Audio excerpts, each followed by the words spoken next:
जिसके घर में भगवान शंकर का शिवलिंग विराजमान होता है, जिसके घर में भगवान शंकर के लिए एक लोटा जल प्रतिदिन निकलता है, जिसके घर में एक बेलपत्री रोज चढ़ती है, जिसके घर से शिवजी के मंदिर कोई एक व्यक्ति भी जाता है और जब वो वापस आता है तो उसके पैरों के द्वारा भगवान के मंदिर की रज घर में आती है, तो घर में जितना भी जादू टोना तंत्र विद्या होती हैं सब कटती चली जाती हैं। किसी की सामर्थ्य नहीं कि कोई जादू टोना कर सके।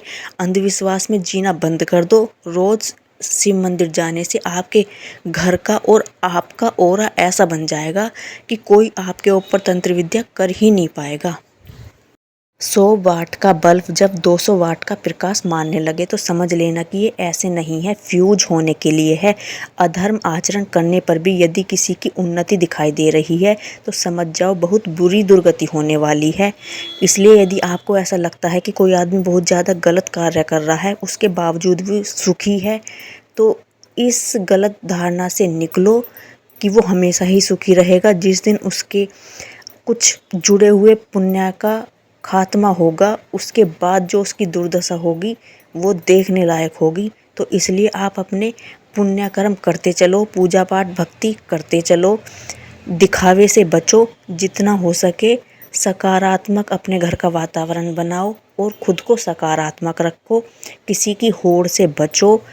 हमारे धर्म शास्त्रों में कुछ ऐसे उपाय बताए गए हैं जिनको यदि हम कर लेते हैं तो हमारा जीवन थोड़ा सुखद हो जाता है, तो उन उपायों को ज़रूर करना चाहिए। साथ ही कुछ कर्म ऐसे हैं जिनको बिल्कुल भी नहीं करना चाहिए, वरना आप कितनी ही भक्ति कर लेना उसका दंड तो आपको मिलेगा ही मिलेगा।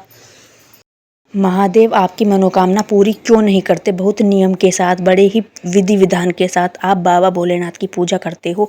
बहुत दिन हो गए पूजा करते हुए, बाबा को मनाते हुए, फिर भी बाबा मनोकामना पूरी नहीं कर रहे। आखिर ऐसी क्या गलती हो रही है आपसे कि आपकी पूजा का फल आपको नहीं मिल रहा है?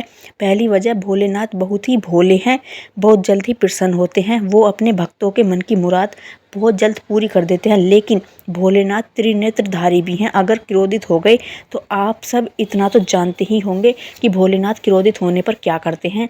तो अगर आप इन कामों को करते हैं तो बाबा आप पर क्रोधित भी हो सकते हैं। पहली वजह, आपको अपने माता पिता का अपमान या उनका त्याग कभी भी नहीं करना है। दूसरा कारण, आपको पर स्त्री या पर पुरुष संग बिल्कुल भी नहीं करना चाहिए।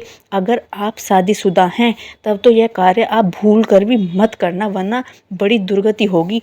तीसरा कारण, अपने हाथों ना तो भ्रूण हत्या करनी है, ना करवानी है और ना ही भ्रूण हत्या में शामिल होना है। अगर आपने यह कार्य किया तो कुछ दिन भले ही आपके पहले किए गए कर्मों के कारण अच्छे बीत जाएं, लेकिन अंतिम समय में बड़ी दुर्गति होगी। चाहे कितने लोटे जल चढ़ा लेना शिवलिंग पर। चौथा कारण, आपको लालच में आकर किसी का हक नहीं मानना है। जितना आपको मिला है उसी में संतुष्टि बनाएं।